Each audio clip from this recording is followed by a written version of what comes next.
Several years ago, I did a planting for a client to hide their pool filter equipment and wanted something fast and pretty, so we went with forsythia.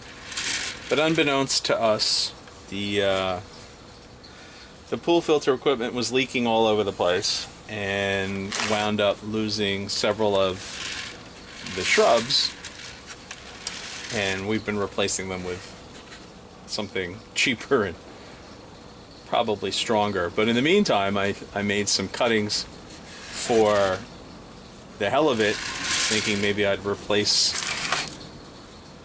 some of the shrubs that didn't make it. And now I've got these forsythia cuttings that I rooted, I don't know, 3 years ago, 2 years ago. And I'm liking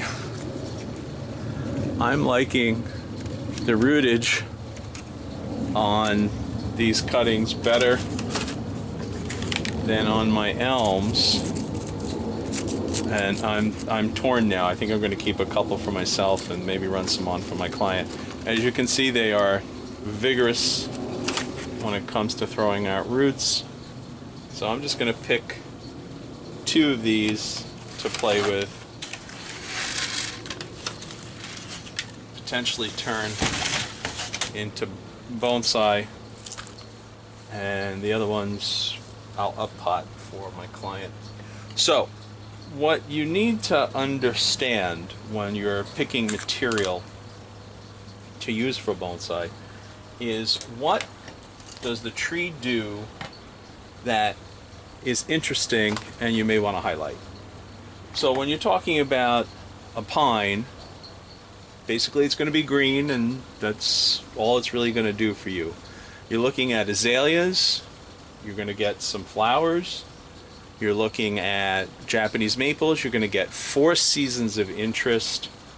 Forsythia, to me, the only time to pay attention to it is when it's in flower. So what I'm going to do here is set this up so that I can enjoy the flowers in a small space. And in case you haven't figured it out already, I'm already cheating towards Mr. Adams' method. Never going to be able to pull this out of the pot. Sometimes they get so bad you need to cut the pot to get the tree out. So I'm going to do the same thing. Look for, see this pot is shot. Going to look for problems, and right there, I don't know if you can see those 2 white specks there. That is no doubt the beginnings of root mealybugs right there. A little sow bug over here. I'm not seeing any slugs, but definitely root mealybugs. And this one looks pretty clean. I'm not seeing any issues there. So this is going to be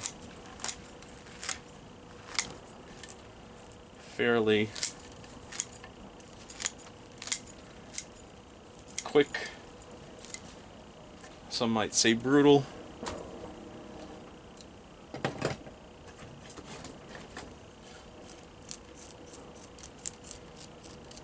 Look at that root flare. I wish I could get my elm cuttings and my Japanese maple cuttings to do that as well.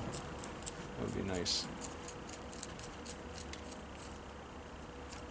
Alright, so probably going to plant it on an angle. Well, probably. I know I'm going to plant it on an angle. So what I'm going to do is cut the root ball to complement that angle. Then what I'll do is break down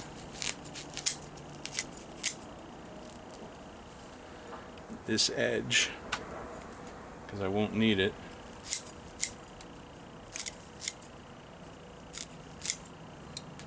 then I'll be potting them in significantly bigger containers. Spring is springing in the greenhouse here. It's a race against time now for me to get everything root pruned and up potted for the season.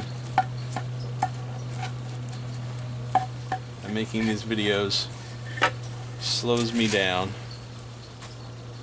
So we'll just be doing a couple important videos here and there going forward, and then the rest is a sprint to beat the spring.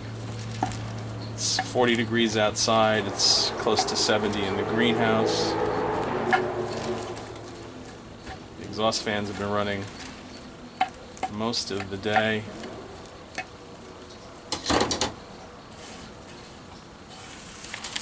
Okay, so now to pick a pot. I'm gonna go with that, and I'm gonna go with that. So nothing special at this point. Layer of soil, mound it in the middle, nestle it in, and then some soil around the low spots in the perimeter.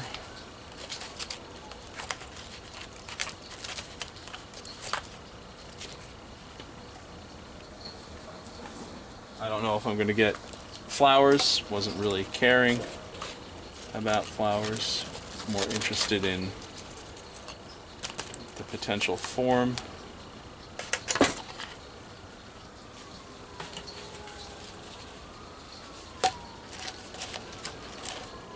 So I do want to comb this out. And sometimes if you need to work a tree and it's the wrong time of year to cut the roots, sometimes you can chopstick out the soil, and that will accomplish the same thing for you as if you had root pruned it, because you're able to give it fresh soil, and the plant will appreciate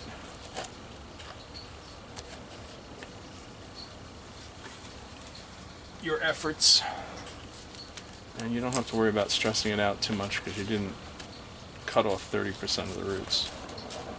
I probably took off more than 30% of the roots here, but I'm not getting worked up over it. So, two unorthodox subjects for bonsai headed into my little Peter Adams homage. So, put them on the shelf. I think I'll give them just a little Osmocote. Not really looking for huge amounts of growth, but we'll see how they behave. They went crazy in those little 3.5-inch pots, so my guess is they'll go crazier in these 5 and 6-inch pots. So this is the part where I'm supposed to tell you to like and subscribe and give me questions and comments and ideas for videos. So feel free, and in the meantime, go play with your trees.